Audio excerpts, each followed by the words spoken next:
Investigation police new Anarkali ने कत्ल की संगीन वारदात में मुलव्विस मुलजिम को गिरफ्तार कर लिया। इन्वेस्टिगेशन पुलिस शादरा ने डकैती की वारदातों में मुलव्विस 4 पेशावर मुलजिमान को गिरफ्तार किया।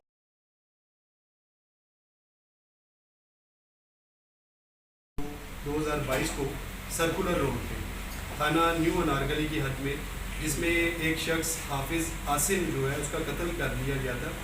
मकतूल जो है वो प्राइस बॉन्ड के बिजनेस से मुंसलिक था। इन्वेस्टिगेशन पुलिस शाद बाग ने सगी खाला के घर में चोरी की वारदात करने वालों को पकड़ लिया।